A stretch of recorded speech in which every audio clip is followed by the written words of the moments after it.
Hi, welcome to our second webinar for the month of April for Orchestra. I'm Shawn Morton. I'm your virtual PLC host for the Georgia Department of Education online communities. So we're going to finish the conversation we started earlier this month, which was about assessment. We talked about in our first webinar the different types of assessment, and we really focused in on diagnostic assessment.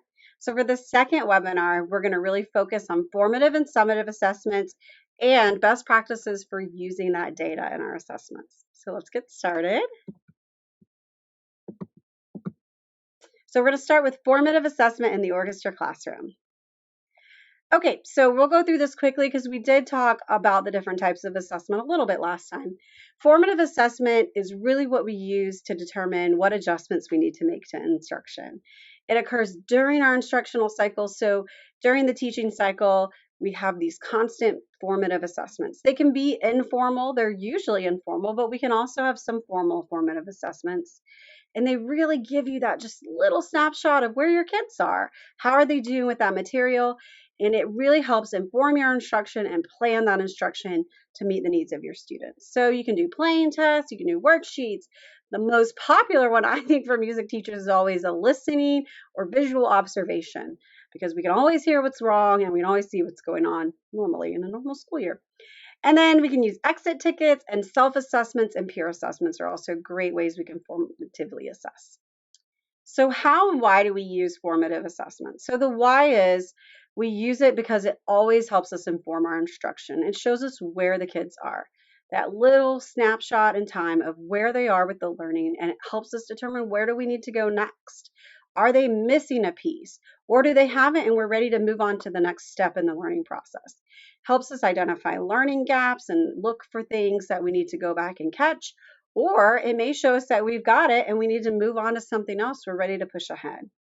So how do we do formative assessment? Again, it can be formal or informal, usually informal, and usually it's moment to moment in our classes. When we're rehearsing our groups, we're almost always doing formative assessment, right? We are listening like crazy. We're watching like crazy.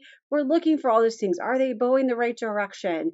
Are the violas playing in tune? Is the bass, we're looking for all of these things and hearing them.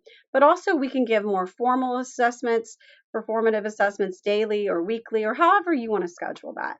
And we want to do formative assessments early and often. We don't want to wait to start listening for good rhythm and intonation 4 weeks into the concert prep process. At that point, they've learned all these bad habits. So we're always looking to build our formative assessment early in the process and continue it all the way through. Advantages of formative assessment is it helps students learn to identify their awareness of how they're doing. It really helps them see, okay, I'm getting this, or ooh, we're not getting this, When we're constantly showing them through formative assessment where they are in their learning process, then it helps them develop that awareness. It also, using peer assessments or self-assessments, helps them understand how to assess. So we can train them with that process of how do you assess a musical performance or how do you assess a skill. It really helps them get that ability. And it shifts the focus away from achievement into the learning process. Formative assessments are valuable because we're not as grade focused.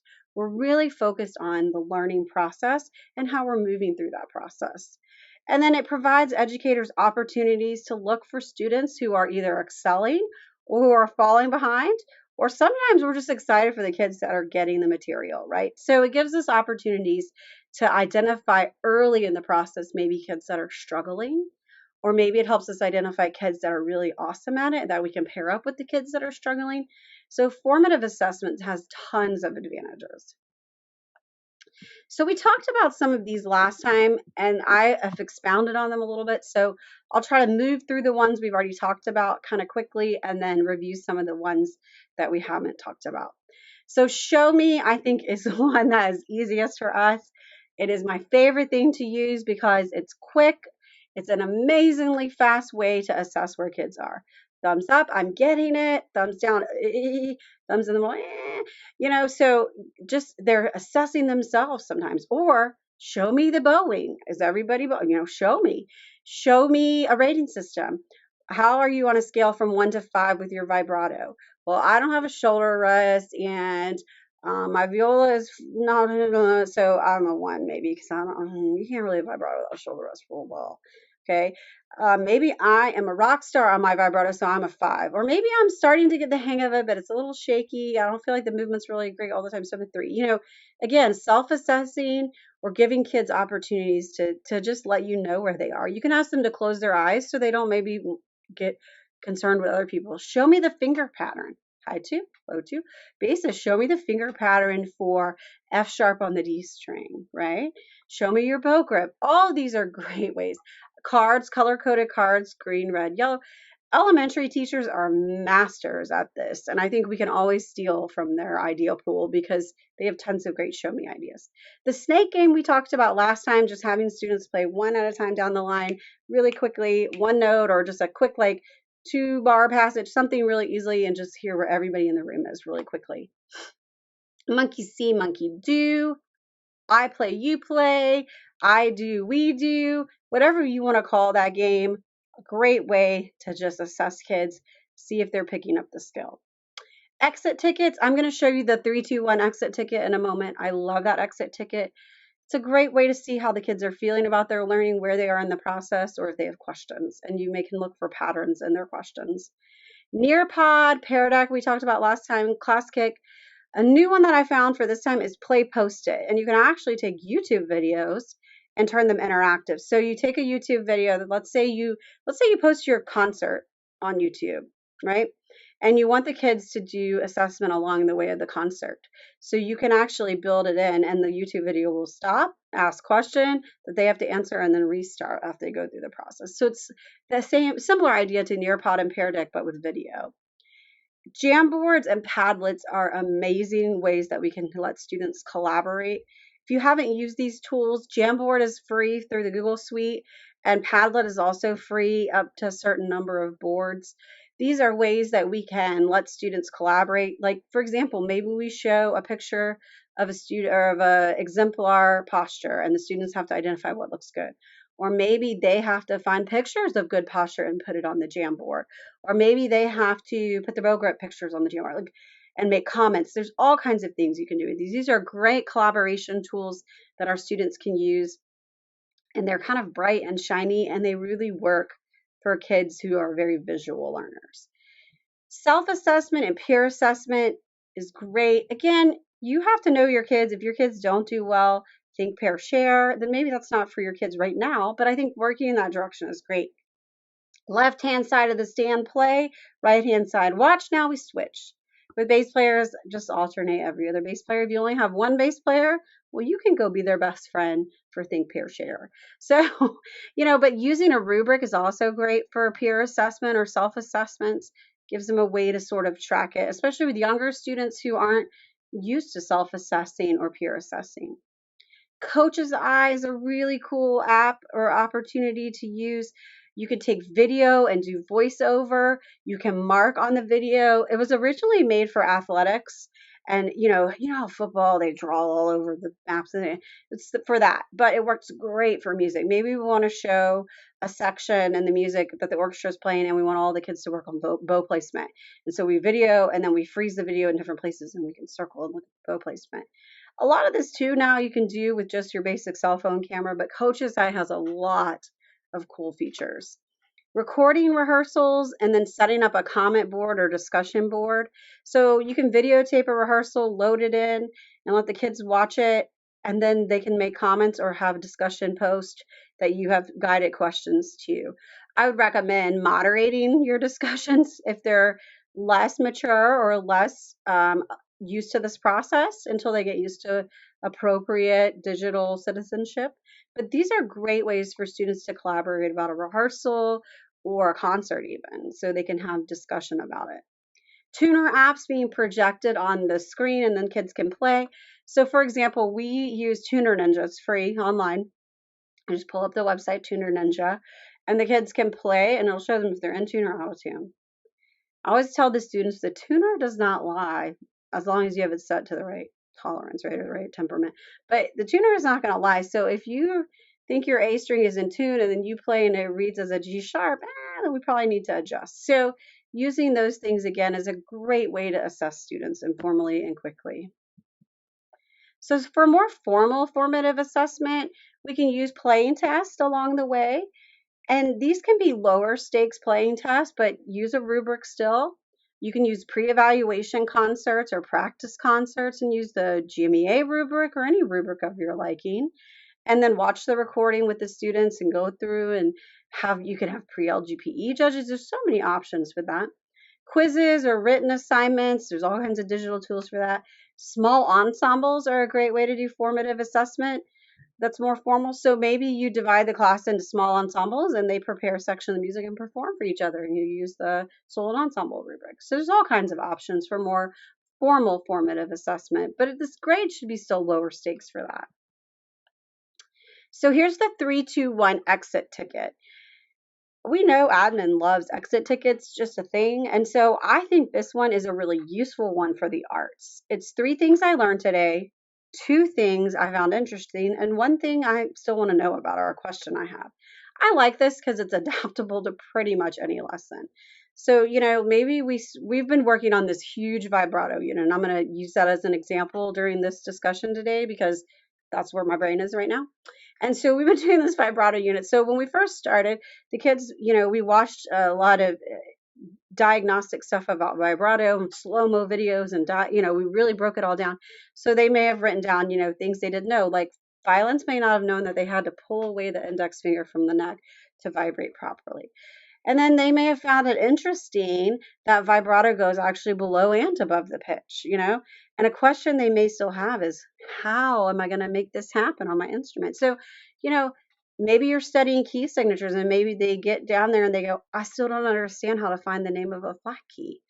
All of these things. Kids have some amazing questions sometimes. Sometimes they have some weird questions, but this is a great opportunity to talk to them about how to really use this as a learning tool. You will always get kids that write, I don't have any questions. But this is, again, an opportunity to make them redo it and think through those processes and teach them how to be masters of their own learning.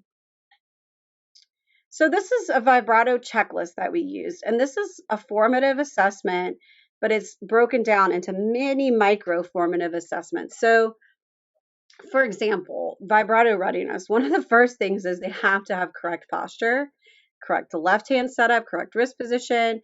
They have to have, a relaxed thumb, and it goes all the way down. We do egg exercises, shaker eggs. We have sponge exercises on the wall for violins and violas. We have tennis ball exercises, all kinds of things that is on this checklist that we do with kids. And actually, I have more things I want to add now that we've done the unit all the way through. But we use this as sort of a formative assessment marker along the way. These are these little benchmarks along the way for kids to check off to see how they're doing, how they're coming along, preparing for vibrato with readiness, preliminary vibrato exercises, and then some basic vibrato exercises before they get to the full-blown vibrato. All right, so let's talk a little bit now about summative assessments and how they relate back to formative assessments, and then what the power is in that for our programs. So I found this chart and I loved this. I had never thought about really breaking down assessment in this way. Some of you are way smarter than me and you think like this. For me, I just thought I got to give an assessment. I got to get more formatives in the grade book. I got to get, blah, blah, blah. But for me to see this laid out so systematically was so helpful to think about how this fits. So we're going to look at just real quick the difference between the two. So formative assessments happen every lesson. Again, those can just be those informal little things you do, or they can be more formal. But a summative assessment is really like an end goal. It's your end of assignment, whether you're working on a unit, whether it's your midterm or final, but it's your end result, right? Your concert, your spring concert, your fall concert, all of these things are your culminating event. That's your summative assessment. Formative assessment is occurring throughout the learning. You do it all the way through. Summative assessment is at the end of the learning, after the learning has occurred. The purpose of formative is you're just quick checking. You're seeing, do they get it? Do they understand? Do they not understand? Okay, now I got to go back. Summative assessment is really seeing, have they mastered that set of knowledge or set of skills? Formality, generally it's informal. You can have more formal formative assessments, but generally informal, and summative is usually very formal. Skills assessed tend to be very specific or more minute for formative, and it tends to be a broader range for summative. So, for example, you know, we may work on intonation, F naturals for say, and that, formative along the way. But then for our summative, we may do a piece that has a bunch of F naturals in it. You can think about it all different ways, but you may not. You may just do little exercises of natural, and your summative may be a playing test on a piece with natural or a little line in the book. Part of the grade is usually small for formative, if it counts anything, and it's more of a significant or bigger chunk of the grade for summative. We are going to focus on process for formative. How are we moving through that process of learning? Versus summative is your product. What is your output? I really liked that. That to me made sense because we are product focused often in the arts. And sometimes I think we forget to be process focused because we're aiming always towards that end goal, but we have to make sure we're meeting those markers through all the process. And then formative assessment allows us to really teach responsively. It allows us to respond to what's happening. We are so good at this in the arts sometimes because we have to be, right? That's how we hear and we're like, whoa, kids, or wow, that's great. So we are always responding to what we're hearing or seeing. But summative really allows us to go back and look at the big picture, looking at all that learning and saying, did we finally get there? Formative allows students to evaluate their own learning more of the time, and then summative gives them a chance to really understand the big picture. Can they do it? Their overall performance. Both are going to allow for creativity, and music teachers are always the most creative people. And then the big difference is formative is assessment for learning versus summative is assessment of your learning. So formative, we're doing those assessments for learning, really for the teacher to learn, like how are we doing? And maybe for the students to say, oh, how am I doing? But summative is, did I learn the material? And so this is just kind of reviewing some of that. Summative assessment happens at the end of the cycle, more formal, used to provide evidence of learning and your examples.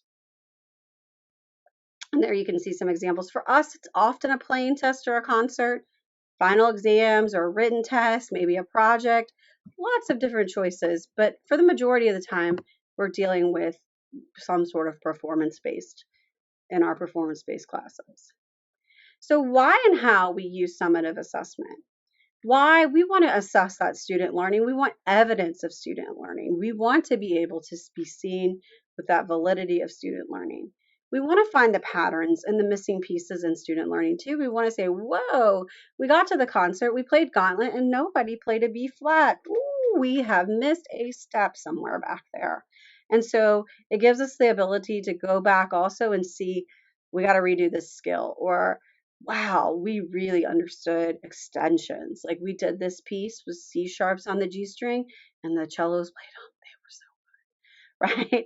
That's the thing dreams are made of. And so really looking for those patterns or any missing pieces.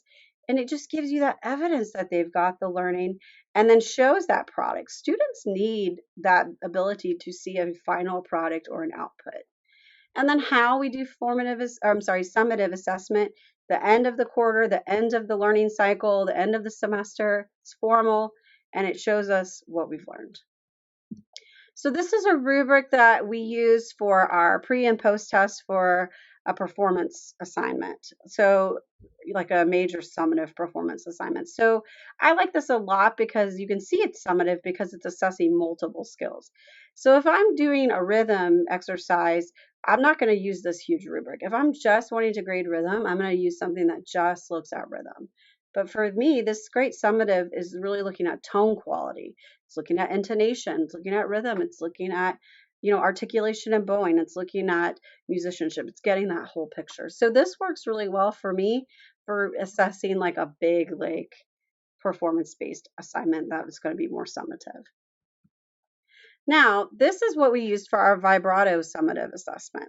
So our students, we went through the vibrato checklist, we did all these things, we did all these activities, we watched videos, we demonstrated, they demonstrated all these activities. And then, all this little formative stuff along the way. And then we got to the end result, which was the students had to submit a video of themselves demonstrating vibrato on each finger. And they could do it. They had some flexibility. They could play a piece of music. They could just literally play up the string. They could anything they wanted as long as it showed each finger. Some of the students had more time than others, busy time of year in a high school. And so for some of them, it was just like up the string, down, we're done. But as long as we saw their hand position, that it was relaxed, proper position, overall, motion was smooth and consistent, and that their speed and the width of the vibrato was a pleasing and consistent sound, not too, jerky or shaky, well, obviously you want vibrato to be shaky, but you know what I mean, not too like starting and stopping. So we use this rubric to grade their vibrato. So here's a video that was submitted. This one's very simple. She just demonstrated each finger and then was done with it.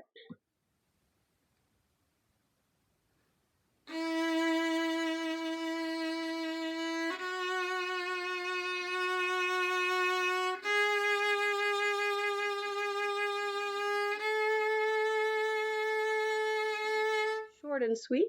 But what was nice is I could go back and look and I could see the hand shape. I could look at each finger along the way, make sure, let's say I wanted to look at her pinky when it laid down. Oop, I skipped a slide, sorry.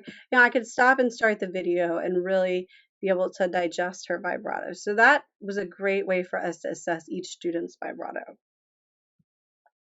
All right, so our last section we're going to talk about is our best practices for our data. How are we going to use that data and provide feedback for our students, both formative and summative data? So this cycle is really helpful for me just to think about how we go through that process. So we have our curriculum where we know kind of what we want to do instructionally, and we kind of plan that out. Like, I knew we were going to do this unit on vibrato. So we gathered up everything we wanted to do. We found all these exemplars and activities and things and looked at all the resources we had available to us and planned it out. Then we implemented it. We started teaching it. We started taking the kids through the activities and through the different things on the checklist, and we gathered indicators of their progress. So we used that formative data and we said, how are we doing? Can the kids get on the wall and vibrate with the sponge against the wall? Can they do the tennis ball and the cello and basses, or the little race car, or, so many different activities we did. And then we looked at the data along the way and we looked for trends.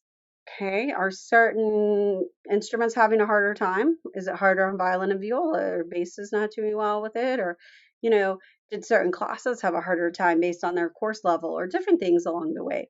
Saw things that need reinforcement. For example, many of our kids vibrate better in third position than first, right? For many reasons. Um, you know, is there things getting in their way? Do we have kids that weren't playing with shoulder rest and that was causing any number of things that we found along the way that we can use what needs to be retaught or reinforced. And then we would go back, reflect on those things, revise the plan, and kind of go back through the implementation, collect that data again, analyze it, and then see how we were doing. So really, this is a great process to use as you're going along, and it's logical, and that's what we all do. We take we plan our information out, we plan what we're going to do, we start working with the kids, things happen, we collect data either orally, visually, or some other format. We adjust our teaching to that. We look for the things we need to go back. So maybe we discover, oh my gosh, none of these kids know where B flat is anymore. So we get into the method book. We teach all the things with the B flat. We do exercises. We do warm ups. We retarget. We reinforce and reflect and revise and start again. So I really liked this model just to kind of think through what is the process we use when we collect that data and analyze it. So some best practices when it comes to your data. Using a lot of formative assessment, I think, is so important, but also a variety of formative assessment. Many times we rely so much on the teacher to identify this is out of tune, that's the wrong rhythm, that bowing is not together, half of you are down, half of you are up, where's the slur, blah, blah, blah, blah. And the teacher is always giving the information. But what that does is it puts all the burden on the teacher to figure out the learning process and look for holes. Versus if we give kids the opportunity to self-assess and peer assess, then that burden shifts to them as well, and it becomes a shared experience.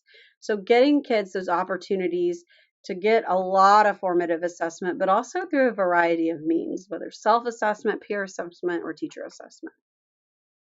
And then giving clear expectations and feedback. So using rubrics or using things that are clear for students. For example, this can be as simple as you are working on a piece, you stop the class and you go, good. Let's move on. Good does not really tell them anything about what they just demonstrated. It could be, great, I loved the way that your F naturals were so much more in tune. Thank you, violas, for fixing your low twos. However, I did notice, cello, something's going on with your bowing. We need to go back and look at that. Let's mark that. Let's put a pin in it and we'll come back to, having really descriptive, clear expectations and really clear feedback. I think one of my biggest complaints that I see when mentoring younger teachers, and even myself, sometimes I do this, is giving false positives. I'm always like, oh, I'm so excited. And I'll be like, great, great job, kids. And then I'm like, what am I saying? It wasn't necessarily great.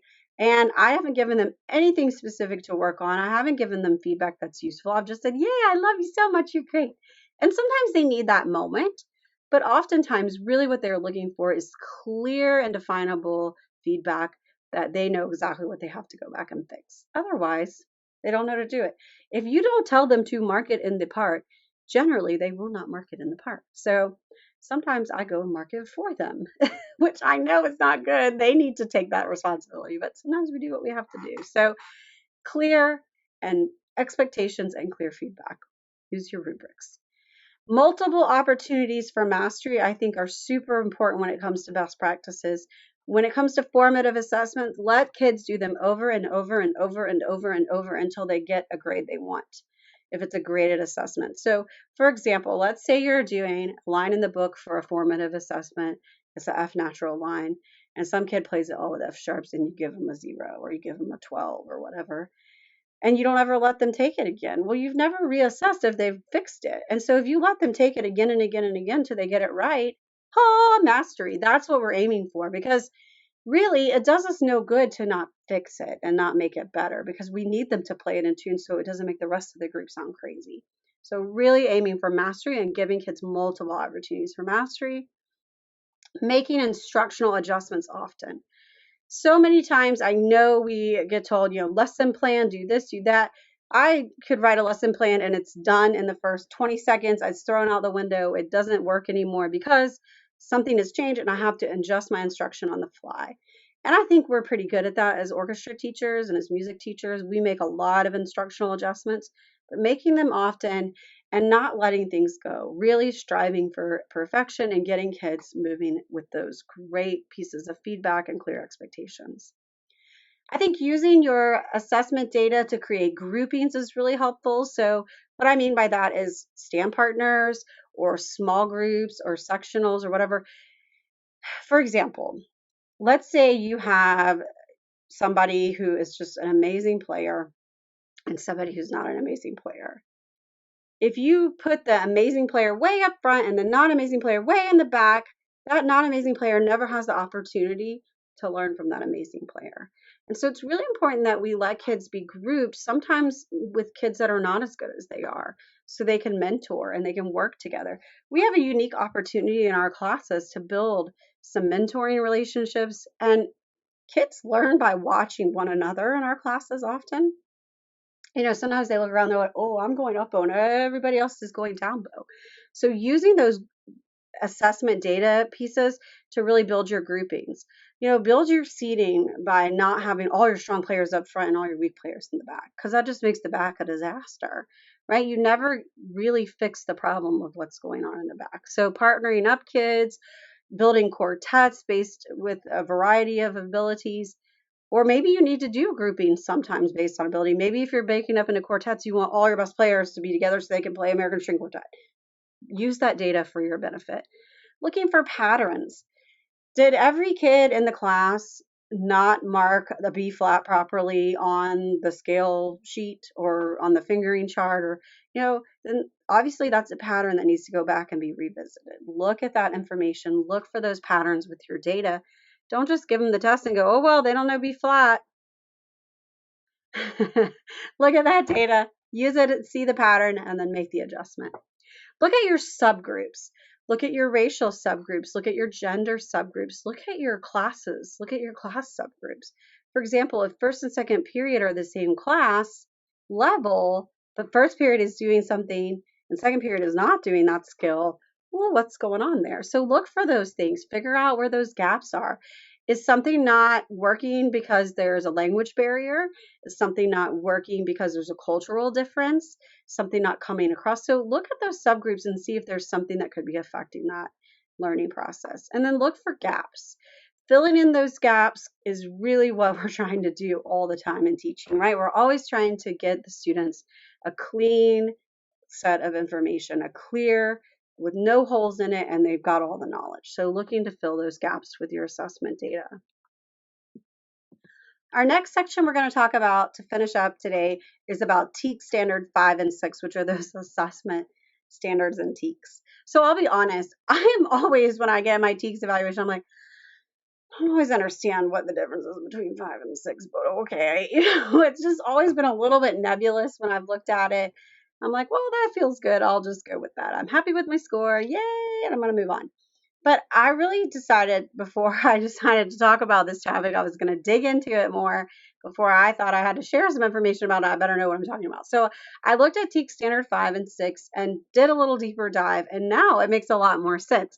Many of you are probably way ahead of me on this, but in case you're not, or in case you're like me and you're like, yay, assessment, and you didn't really understand TEKS 5 and 6, hopefully this will be helpful. So I looked at Standard 5 and I thought, okay, what is Standard 5 really digging into?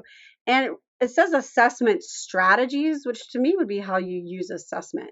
But actually, assessment strategies is looking at, are you using the different types of assessment?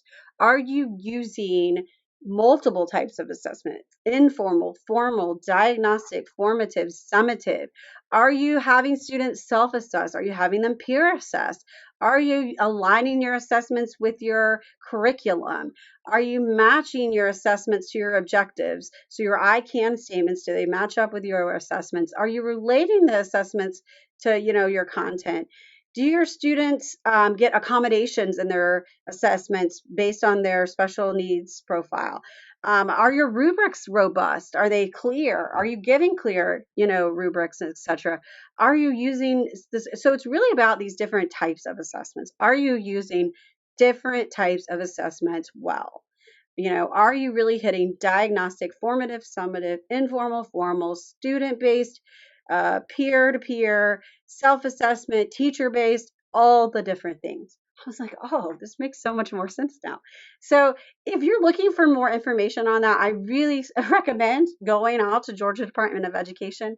They have some great data and information available for you to read through and get a clear idea of what does that look like. What does TEKS 5 look like in the classroom? These little charts I pulled from their website helped me so much understand. And it also really explains, what does exemplary look like? What does proficient look like? What does need development look like in TEKS 5? So TEKS 6, this to me is called assessment uses. Again, okay, to me, assessment uses, are you using the different types of assessment? But that's not how it's done. For the assessment uses, it's, are you taking that assessment and are you using the data? It's really taking the information from all those types of assessments back in TEKS 5, and are you using it? And how are you using it? Are you using it to help students inform their learning? Are you giving them feedback? Are you giving them comments on their work? Or are you returning their work in a timely manner was one of them. Are you putting grades in? Do you share progress reports with students? Are you giving differentiated instruction based on your assessment data? Exactly what we've been talking about this whole time, using your data to base your instruction. Are you interpreting your assessments or looking at all your assessment data and using it to inform your instruction? Are you letting kids self-assess and identify strengths and weaknesses? Are you making your instructional decisions based on that data? All of these things is using that data. So when they say assessment uses, they really mean assessment data uses. So for me, this really helped understanding this was more about the data piece.